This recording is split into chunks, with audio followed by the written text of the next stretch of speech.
नमस्कार दोस्तों, आप सभी का स्वागत है फ्रीडम एजुकेशन ऑफ इंडिया में। तो दोस्तों, आज की दूसरी कक्षा है जिसके माध्यम से अपन इंडिया जीके के महत्वपूर्ण प्रश्न वाक्य सहित कवर करेंगे। पिछली कक्षा के माध्यम से मैंने आपको इंडिया जीके के 30 महत्वपूर्ण प्रश्न वाक्य सहित कंप्लीट करवाए थे। तो जिन विद्यार्थियों ने पिछली कक्षा नहीं देखी है जरूर देखिएगा। आज की कक्षा का जो पहला प्रश्न रहेगा दोस्तों, वो रहेगा प्रश्न नंबर 31। तो प्रश्न है दोस्तों, भारत एवं पाकिस्तान का विभाजन किस योजना के तहत हुआ था? चार ऑप्शन आपको दिए गए हैं। तो इसका सही उत्तर हो जाएगा माउंटबेटन योजना के तहत। तो ऑप्शन नंबर ए सही हो जाएगा। अगला प्रश्न है प्रश्न नंबर 32। महात्मा गांधी जी की हत्या कब हुई थी? तो चार ऑप्शन आपको दिए गए हैं। तो महात्मा गांधी जी की हत्या कब हुई थी? 30 जनवरी 1948 ईस्वी को हुई थी। तो ऑप्शन नंबर बी सही हो जाएगा। नाथूराम गोडसे ने महात्मा गांधी जी की हत्या की थी 30 जनवरी 1948 ईस्वी को। अगला प्रश्न है प्रश्न नंबर 33। कौन सा भारतीय स्वतंत्र भारत का पहला गवर्नर जनरल बना? तो ऐसा प्रश्न अपन ने पिछली कक्षा में भी कवर किया था, जिसमें अपन ने देखा था कि स्वतंत्र भारत के प्रथम गवर्नर जनरल कौन बने थे। तो बने थे दोस्तों लॉर्ड माउंटबेटन। अब प्रश्न पूछा गया है आपसे कि स्वतंत्र भारत के प्रथम भारतीय गवर्नर जनरल कौन बने थे? तो बने थे दोस्तों Shri Rajagopalachari. Option number C सही हो जाएगा। अगला प्रश्न है प्रश्न नंबर 34। कायदे आजम किसे कहा जाता है? चार ऑप्शन आपको दिए गए हैं। तो इसका सही उत्तर हो जाएगा option number A, Mohammad Ali Jinnah को कायदे आजम कहा जाता है। अगला प्रश्न है प्रश्न नंबर 35। सरदार वल्लभ भाई पटेल को जाना जाता है। तो पहला कथन है राज्यों के पुनर्गठन के लिए, दूसरा कथन है लौह पुरुष के रूप में, तीसरा कथन है देश बंधु के रूप में। तो आपको मैंने पिछली कक्षा में प्रश्न कवर करवाया था कि देश बंधु के नाम से किसे जाना जाता है? सी आर दास को जाना जाता है, यानी कि चित्तरंजन दास को। तो सी आर दास को देश बंधु के नाम से जाना जाता है, यानी कि सी आर दास की जो उपाधि है वो देश बंधु की। तो यहाँ पर कौन सा ऑप्शन सही हो जाएगा? ऑप्शन नंबर ए सही हो जाएगा, एक और दो, यानी कि सरदार वल्लभ भाई पटेल को राज्यों के पुनर्गठन के लिए तथा इन्हें लौह पुरुष के रूप में जाना जाता है। तो ए ऑप्शन सही हो जाएगा। जबकि जो तीसरा कथन है देश बंधु के रूप में किसे जाना जाता है, तो अपन ने कंप्लीट कर लिया है प्रश्न, सी आर दास को जाना जाता है, यानी कि चित्तरंजन दास। अगला प्रश्न है प्रश्न नंबर 36। गांधी जी किस गोलमेज सम्मेलन में भाग लेने के लिए लंदन गए थे? तो आप सभी विद्यार्थियों को पता होगा जो द्वितीय गोलमेज सम्मेलन था जो कि असफल रहा था, इसी में गांधी जी गए थे भाग लेने के लिए। तो ऑप्शन नंबर बी सही हो जाएगा।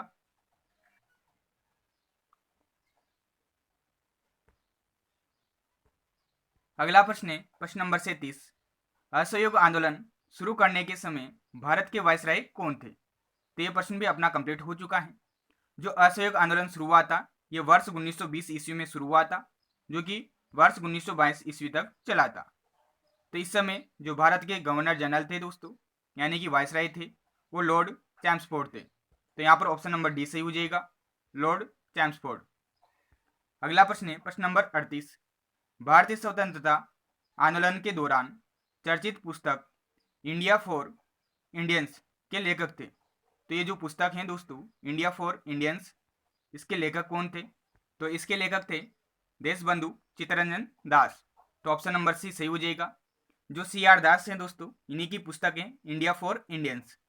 तो काफी महत्वपूर्ण पुस्तक है, इसका प्रश्न एग्जाम में पूछा हुआ है। अगला प्रश्न है प्रश्न नंबर 39। पंजाब के भूतपूर्व lieutenant governor Michael O Dwyer की हत्या किसने की थी? तो जो जनरल डायर था दोस्तों, जिसकी हत्या किसने की थी? तो इसका सही उत्तर हो जाएगा उधम सिंह ने। तो ऑप्शन नंबर सी सही हो जाएगा। अगला प्रश्न है प्रश्न नंबर 40। साइमन कमीशन का भारत आगमन किस वर्ष में हुआ? तो चार ऑप्शन आपको दिए गए, आपको बताना है कि जो साइमन कमीशन आया था ये भारत किस वर्ष में आया था। तो इसका सही उत्तर हो जाएगा ऑप्शन नंबर बी, वर्ष 1928 ईस्वी में। साइमन कमीशन के भारत आने की जो एक्चुअल तिथि है दोस्तों, वह है 3 फरवरी 1928। 3 फरवरी 1928 ईस्वी को साइमन कमीशन मुंबई में आया था, तथा आप सभी विद्यार्थियों को पता भी है कि इसी साइमन कमीशन के विरोध में जो लाला लाजपत राय थे दोस्तों, ये शहीद हुए थे। अगला प्रश्न है प्रश्न नंबर 41। भारतीय कम्युनिस्ट पार्टी का अस्तित्व किस वर्ष में आया? तो इसका सही उत्तर हो जाएगा दोस्तों ऑप्शन नंबर डी, वर्ष 1921 ईस्वी में। इसके जो संस्थापक हैं वह हैं दोस्तों एम.एन. रॉय। तो भारतीय कम्युनिस्ट पार्टी की स्थापना वर्ष 1921 ईस्वी में हुई थी तथा इसके जो संस्थापक हैं वो एम.एन. रॉय हैं। अगला प्रश्न है प्रश्न नंबर 42। महात्मा गांधी जी के राजनीतिक गुरु थे। तो महात्मा गांधी जी के राजनीतिक गुरु कौन थे? तो आप सभी विद्यार्थियों को पता होगा, गोपाल कृष्ण गोखले थे। तो ऑप्शन नंबर डी सही हो जाएगा दोस्तों। अगला प्रश्न है प्रश्न नंबर 43। सारे जहां से अच्छा हिंदुस्तान हमारा के रचनाकार हैं। तो इसके रचनाकार हैं दोस्तों मोहम्मद इकबाल। तो ऑप्शन नंबर बी सही हो जाएगा। अगला प्रश्न है प्रश्न नंबर 44।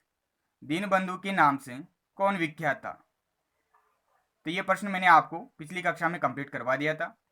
पिछली कक्षा में अपन ने प्रश्न कंप्लीट किया था कि देशबंधु के नाम से किन्हें जाना जाता है, तो वो थे सी.आर. दास। तथा उसी की व्याख्या में मैंने आपको बताया था कि जो सी.एफ. एंड्रूज हैं दोस्तों, इन्हें दीनबंधु के नाम से जाना जाता है। तो यहाँ पर ऑप्शन नंबर डी सही हो जाएगा दोस्तों, सी.एफ. एंड्रूज। अगला प्रश्न है प्रश्न number 45। My experiment with truth के रचनाकार है। तो ये पुस्तक किनकी थी? ये थी दोस्तों महात्मा गांधी जी की। तो ऑप्शन नंबर ए सही हो जाएगा। अगला प्रश्न है प्रश्न नंबर 46। कर्मानुसार व्यवस्थित करें। चार यहाँ पर अलग अलग घटनाएं दे रखी हैं दोस्तों, इनको आपको घटित कालक्रम के अनुसार व्यवस्थित करना है कि कौन सी घटना पहले घटित हुई है। तो पहला बिंदु है दोस्तों साइमन कमीशन का भारत आगमन। तो इसका अभी अपन ने प्रश्न हल किया है। तो साइमन कमीशन कब आया था? वर्ष 1928 ईस्वी में आया था। तो ये घटना हो जाती है वर्ष 1928 ईस्वी की। असहयोग आंदोलन तो कब प्रारंभ हुआ था? 1920 ईस्वी में प्रारंभ हुआ था। पूना पैक्ट, तो पूना पैक्ट कब हुआ था? ये वर्ष 1932 ईस्वी में हुआ था, महात्मा गांधी जी और डॉक्टर भीमराव अंबेडकर के मध्य। गांधी इरविन पैक्ट तो वर्ष 1931 ईस्वी में हुआ था। अब इन्हें आप व्यवस्थित कर दीजिए। तो सबसे पहले कौन सी घटना घटित हुई? तो 1920 ईस्वी की घटित हुई। असहयोग आंदोलन सबसे पहले आएगा, तो यहाँ पर 2 नंबर पहले आएगा। फिर इसके बाद कौन सी घटना घटित हुई? तो साइमन कमीशन का भारत आगमन, तो फिर 1 नंबर आएगा। फिर इसके बाद गांधी इरविन पैक्ट हुआ था दोस्तों वर्ष 1931 ईस्वी में, तो फिर 4th नंबर आ जाएगा। और अंतिम बचा कुचा पूना पैक्ट लास्ट में आ जाएगा, यानी कि 3 नंबर आ जाएगा। तो 2, 1, 4, 3, तो कौन सा ऑप्शन मैच खा रहा है? तो 2, 1, 4, 3, तो यहाँ पर ऑप्शन नंबर डी मैच खा रहा है। अगला प्रश्न है प्रश्न नंबर 47।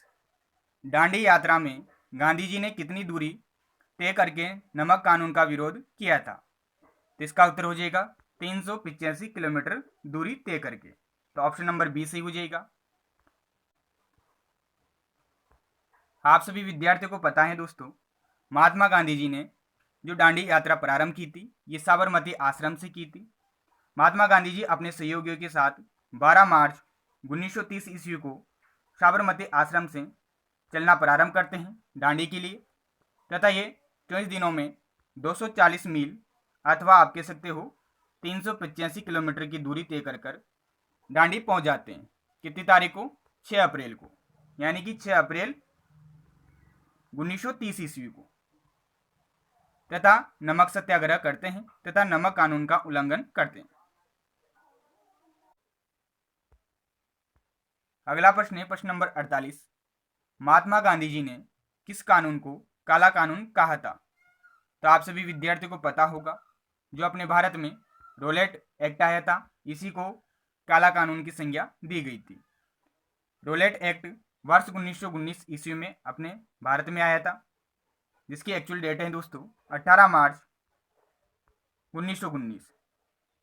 इसकी जो अवधि थी दोस्तों रोलेट एक्ट की, वो 3 वर्ष की अवधि थी। 3 वर्ष के लिए ये भारत आया था। इसमें ना वकील, ना दलील तथा ना ही अपील का प्रावधान था, यानी कि संदेह के आधार पर आपको जेल में डाल दिया जाता था। इसलिए भारतीय लोगों तथा महात्मा गांधी जी के द्वारा इस कानून को काला कानून कहा गया था। अगला प्रश्न है प्रश्न नंबर 49। चंपारण सत्याग्रह के दौरान महात्मा गांधी जी के साथ कौन शामिल थे? जो वर्ष 1917 ईस्वी में महात्मा गांधी जी का प्रथम सत्याग्रह था भारत में, जिसे अपन कहते हैं चंपारण सत्याग्रह, इसमें महात्मा गांधी जी के साथ और कौन कौन शामिल थे, इसी के संबंध में आपसे प्रश्न पूछा गया है। तो इसका उत्तर हो जाएगा दोस्तों option number C, doctor Rajendra Prasad व अनुग्रह नारायण सिंह, ये दोनों महात्मा गांधी जी के साथ थे। अगला प्रश्न है प्रश्न नंबर 50। कौन आजाद हिंद फौज, जिसे संक्षिप्त रूप में कहा जाता है INA, यानी कि Indian national army, Azad Hind फौज से संबंधित नहीं है?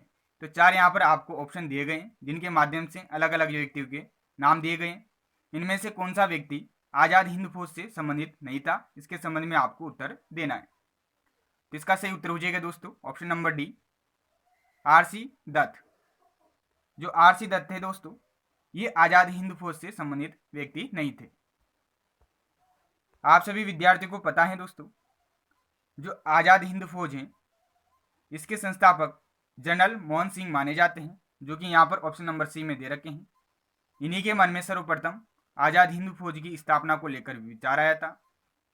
जो आजाद हिंद फौज की स्थापना हुई है दोस्तों, ये वर्ष 1942 ईस्वी में हुई है सिंगापुर में। वर्ष 1942 ईस्वी में आजाद हिंद फौज की स्थापना होती है सिंगापुर में। और आगे चलकर जो आजाद हिंद फौज है दोस्तों, इसका नेतृत्व नेताजी सुभाष चंद्र बोस जी के द्वारा किया जाता है। जुलाई 1943 ईस्वी में जो नेताजी हैं दोस्तों सुभाष चंद्र बोस, ये INA का नेतृत्व करते हैं। तथा आप सभी विद्यार्थियों को पता भी होगा, जो सुभाष चंद्र बोस हैं, इन्हीं के द्वारा फॉरवर्ड ब्लॉक की स्थापना की गई थी दोस्तों वर्ष 1939 ईस्वी में। तथा इन्होंने 21 अक्टूबर 1943 ईस्वी को सिंगापुर में भारत की अस्थायी सरकार का गठन किया था, तथा वहीं पर एक नारा दिया था, दिल्ली चलो का नारा। पिछली कक्षा में मैंने आपको सुभाष चंद्र बोस जी से संबंधित जो संपूर्ण जानकारी है वो प्रदान करती थी, तो पिछली कक्षा काफी अच्छे से आप सभी विद्यार्थियों ने देखी होगी। अगला प्रश्न है दोस्तों प्रश्न नंबर 51। स्वराज पार्टी की स्थापना किस वर्ष की गई थी? तो इसके संबंध में मैंने आपको पिछली कक्षा में जानकारी दी थी। वर्ष 1923 ईस्वी में जो CR दास हैं दोस्तों, ये मोतीलाल नेहरू के साथ मिलकर इलाहाबाद में स्वराज पार्टी की स्थापना करते हैं। तो CR दास तथा मोतीलाल नेहरू, इन दोनों के द्वारा संयुक्त रूप से स्वराज पार्टी की स्थापना की जाती है इलाहाबाद में, जो कि यूपी का शहर है, वर्ष 1923 ईस्वी में। तो काफी महत्वपूर्ण प्रश्न है, बार बार एग्जाम में पूछा जाता है। अगला प्रश्न है दोस्तों प्रश्न नंबर 52। कांग्रेस का प्रथम विभाजन वर्ष 1907 ईस्वी के सूरत अधिवेशन में हुआ था। इसमें दूसरा विभाजन कब हुआ था? तो काफी अच्छा ये प्रश्न है दोस्तों। इसका सही उत्तर हो जाएगा मुंबई 1918 ईस्वी में। तो बी ऑप्शन सही हो जाएगा। आपने भारतीय राष्ट्रीय कांग्रेस के अधिवेशन पढ़े होंगे दोस्तों, उसमें जो अधिवेशन आता है 1907 ईस्वी का सूरत अधिवेशन, जिसकी अध्यक्षता रास बिहारी बोस के द्वारा की गई थी। इसी में क्या होता है दोस्तों, जो कांग्रेस है ये दो दलों में विभाजित हो जाती है। पहला दल होता है नरम दल, दूसरा दल होता है गरम दल। तो गरम दल के कौन कौन प्रमुख नेता थे, उनके संबंध में प्रश्न पूछा जाता है, वो मैं आपको बता देता हूं। तो गरम दल में 4 प्रमुख नेताओं के नाम आपको जरूर ध्यान में रखने हैं। अगर प्रश्न पूछ लिया जाता है आपसे तो आपका प्रश्न गलत नहीं जाएगा। तो गरम दल के जो प्रमुख नेता हैं उनमें सबसे पहले नाम आता है लाला लाजपत राय, ये थे। दूसरे व्यक्ति थे दोस्तों बाल गंगाधर तिलक, बाल गंगाधर तिलक। तीसरे व्यक्ति थे दोस्तों विपिन चंद्रपाल, तो तीसरे व्यक्ति थे विपिन चंद्रपाल, लिख लीजिएगा आप। तथा चौथे व्यक्ति थे अरविंद घोष। तो इन्हें शॉर्ट ट्रिक के माध्यम से भी आप याद रख सकते हो, लाल बाल पाल, क्योंकि विपिन चंद्रपाल, तो इनके अंतिम में आता है पाल, तो लाल बाल पाल, ये 3 व्यक्ति हो जाते हैं, तथा अरविंद घोष। तो ये 4 प्रमुख नेता थे दोस्तों गरम दल के। तो आपको ध्यान रखना है दोस्तों कि जो भारतीय राष्ट्रीय कांग्रेस है इसका प्रथम विभाजन वर्ष 1907 ईस्वी में हुआ था सूरत अधिवेशन में, तथा इसके बाद एक अधिवेशन होता है दोस्तों वर्ष 1916 ईस्वी में लखनऊ अधिवेशन, जिसमें लखनऊ पैक्ट होता है दोस्तों भारतीय राष्ट्रीय कांग्रेस तथा मुस्लिम लीग के मध्य। इसमें क्या हुआ था दोस्तों, जो भारतीय राष्ट्रीय कांग्रेस का दो दलों में विभाजन हुआ था, गरम दल और नरम दल, ये वापिस एक हो जाते हैं, तथा इसके बाद वर्ष 1918 ईस्वी में मुंबई में वापिस से कांग्रेस का विभाजन हो जाता है। तो यहाँ पर ये जो प्रश्न पूछा गया था इसका उत्तर हो जाएगा ऑप्शन नंबर बी, मुंबई 1918 ईस्वी में। तो दूसरी बार जो विभाजन हुआ था ये वर्ष 1918 ईस्वी में हुआ था। तो काफी अच्छा प्रश्न है, ध्यान में रखिएगा। अगला प्रश्न है प्रश्न नंबर 53, किसे लोकप्रिय नाम लाल कुर्ती के रूप में जाना जाता है। तो इसका उत्तर हो जाएगा दोस्तों ऑप्शन नंबर सी, खुदाई खिदमतगारों को लाल कुर्ती के नाम से जाना जाता है। जो खुदाई खिदमतगारें हैं दोस्तों ये एक संगठन है जिसकी स्थापना अब्दुल गफार खां, जिन्हें अपन सीमांत गांधी कहते हैं, जिसका प्रश्न मैंने आपको पिछली कक्षा में कंप्लीट करवाया था, इन्हीं के द्वारा की गई थी। तो आपको ध्यान में रखना है दोस्तों कि जो अब्दुल गफार खां है दोस्तों, इनके द्वारा एक संगठन की स्थापना की जाती है जिसका नाम है खुदाई खिदमतगार। अब्दुल गफार खां को सीमांत गांधी भी कहा जाता है। जो खुदाई खिदमतगार हैं दोस्तों इनको लाल कुर्ती की संज्ञा दी गई है। इनके द्वारा जो आंदोलन किए गए थे उन्हें अपन लाल कुर्ती आंदोलन के नाम से जानते हैं, जिनका नेतृत्व अब्दुल गफार खान ने किया था। तो ये काफी महत्वपूर्ण प्रश्न है दोस्तों, ध्यान में रखिएगा। अगला प्रश्न है प्रश्न नंबर 54, भारतीय राष्ट्रीय कांग्रेस 1947 ईस्वी में देश के विभाजन पर सहमत हो गई, इसका मुख्य कारण क्या था। तो इसके संबंध में आपको जरूर जानकारी होगी। तो इसका सही उत्तर हो जाएगा ऑप्शन नंबर सी, कांग्रेस बड़े पैमाने पर सांप्रदायिक दंगों को टालना चाहती थी।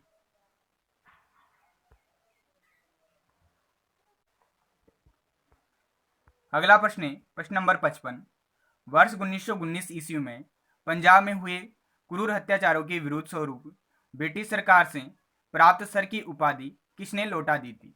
तो इसका सही उत्तर हो जाएगा दोस्तों option number C, Rabindranath Tagore ने। रविंद्रनाथ टैगोर ने सर की तथा नाइटहुड की उपाधि अंग्रेजों को लौटा दी थी। तो ये भी काफी अच्छा प्रश्न है, बार बार एग्जाम में पूछा जाता है। अगला प्रश्न है प्रश्न नंबर 56, स्वतंत्रता प्राप्ति के समय महात्मा गांधी जी थे। तो चार ऑप्शन यहाँ पर दिए गए। कांग्रेस कार्य समिति के सदस्य थे, दूसरा ऑप्शन है कांग्रेस के सदस्य नहीं थे, तीसरा ऑप्शन है कांग्रेस के अध्यक्ष थे, चौथा ऑप्शन है कांग्रेस के महासचिव थे। तो यहाँ पर ऑप्शन नंबर बी सही हो जाएगा, कांग्रेस के सदस्य नहीं थे। तथा जब अपना देश आजाद हुआ था उस समय महात्मा गांधी जी कलकत्ता में थे, जिसका प्रश्न अपन ने पिछली कक्षा में किया है। अगला प्रश्न है प्रश्न नंबर 57, जलियांवाला बाग के नरसंहार के समय भारत का वायसराय कौन था। तो प्रश्न रिपीट हुआ है दोस्तों। तो जलियांवाला बाग हत्याकांड हुआ था वर्ष 1919 ईस्वी में। उस समय भारत के वायसराय कौन थे, तो वो थे दोस्तों लॉर्ड चैम्सफोर्ड। तो ऑप्शन नंबर डी सही हो जाएगा। अगला प्रश्न है प्रश्न नंबर 58, कौन सी पुस्तक जवाहरलाल नेहरू के द्वारा लिखी गई है। तो चार पुस्तकों के नाम आपको ऑप्शन में दिए गए, तो इनमें से आपको इसी पुस्तक का चयन करना है जो जवाहरलाल नेहरू जी के द्वारा लिखी गई है। तो इसका सही उत्तर हो जाएगा दोस्तों डिस्कवरी ऑफ इंडिया। तो ऑप्शन नंबर डी सही हो जाएगा। जो डिस्कवरी ऑफ इंडिया पुस्तक है दोस्तों, यानी कि भारत की खोज, ये जवाहरलाल नेहरू की पुस्तक है। इसके अलावा जो तीन अन्य पुस्तकें दी गई हैं इनके बारे में आपको जानकारी दे देता हूँ। माई एक्सपेरिमेंट विद ट्रूथ, तो ये महात्मा गांधी जी की पुस्तक है, जिसका प्रश्न अभी हाल ही में अपन ने किया है। ऑप्शन नंबर ए में जो पुस्तकें दोस्तों अ पैसेज टू इंडिया, ये जिनकी हैं उनका नाम है E M Forster. E M Forster की ये बुक हैं दोस्तों। ऑप्शन नंबर सी में जिस पुस्तक का नाम है इंडिया विंस फ्रीडम, ये जिनकी हैं उनका नाम है मौलाना अबुल कलाम आज़ाद। मौलाना अबुल कलाम आज़ाद, जिनके संबंध में अपन ने जानकारी प्राप्त कर रखी है। इन्हीं की ये पुस्तक है दोस्तों। तो इन पुस्तकों के नाम तथा इनके राइटर कौन है, इसके संबंध में आप जरूर जानकारी रखिएगा। इसके अलावा दो अन्य महत्वपूर्ण पुस्तकें और हैं दोस्तों, जिनके बारे में भी आप जानकारी रखिएगा, उनका भी प्रश्न एग्जाम में पूछा जाता है बार बार। पहली पुस्तक है दोस्तों इंडिया ऑफ माई ड्रीम। तो जिनकी पुस्तक है उनका नाम है महात्मा गांधी जी। तो ये पुस्तक भी महात्मा गांधी जी की है, इंडिया ऑफ माई ड्रीम। तथा एक और पुस्तक है दोस्तों जो कि आत्मकथा है दोस्तों, जिसका टाइटल है विंग्स ऑफ फायर। तो विंग्स ऑफ फायर जिनकी आत्मकथा है उनका नाम है डॉक्टर एपीजे अब्दुल कलाम, जिन्हें अपन मिसाइल मैन के नाम से जानते हैं। तो डॉक्टर एपीजे अब्दुल कलाम की ये आत्मकथा है, जिसका टाइटल है विंग्स ऑफ फायर। तो इसका प्रश्न बार बार एग्जाम में पूछा जाता है। अगला प्रश्न है प्रश्न नंबर 59। नेहरू रिपोर्ट को अंतिम रूप से अगस्त 1928 में आयोजित सर्वदलीय सम्मेलन में स्वीकार किया गया था। इस सम्मेलन की अध्यक्षता किसने की थी, इसके संबंध में आपसे प्रश्न पूछा गया है। तो ध्यान में रखिएगा दोस्तों, इस सम्मेलन की अध्यक्षता की थी डॉक्टर अंसारी ने। तो ऑप्शन नंबर डी सही हो जाएगा। नेहरू रिपोर्ट के संबंध में आपने जरूर अध्ययन किया होगा दोस्तों। तो यह वर्ष 1928 ईस्वी में स्वीकृत की गई थी दोस्तों। अगला प्रश्न है प्रश्न नंबर 60। 1923 ईस्वी में चित्तरंजन दास एवं मोतीलाल नेहरू ने कहाँ स्वराज पार्टी की स्थापना की थी। तो ये प्रश्न भी आपका कंप्लीट हो चुका है। तो ऑप्शन नंबर बी सही हो जाएगा, इलाहाबाद में। तो इस प्रकार से आज के महत्वपूर्ण 30 प्रश्न थे। जो भी प्रश्न वाक्य सहित आपको बताने थे वो मैंने आपको वाक्य सहित बताए हैं, ताकि आपका रिवीजन हो जाए, तथा जिन विद्यार्थियों ने अच्छे से ये टॉपिक्स कंप्लीट नहीं किए उनके टॉपिक कंप्लीट हो जाए। अधिकतर ये ऐसे प्रश्न हैं दोस्तों जो बार बार एग्जाम में पूछे जाते हैं। तो निश्चित रूप से आपको आज की कक्षा पसंद आई होगी दोस्तों। सभी प्रश्न काफ़ी महत्वपूर्ण हैं आपकी आगामी परीक्षा की दृष्टि से। तो आज की वीडियो को आप लाइक कर दीजिएगा। चैनल पर अगर पहली बार विजिट कर रहे हो तो चैनल को सब्सक्राइब कर दीजिएगा, तथा पिछली कक्षा जिन विद्यार्थियों ने नहीं देखी जरूर देखिएगा। अन्य सब्जेक्ट की भी मैंने क्लासेज अपलोड कर रखी हैं, उन क्लासेज को भी आप देख सकते हो। इस कक्षा को अपने दोस्तों के साथ शेयर कीजिएगा। तो मिलते हैं अगले वीडियो में, तब तक के लिए धन्यवाद। जय हिंद, जय भारत।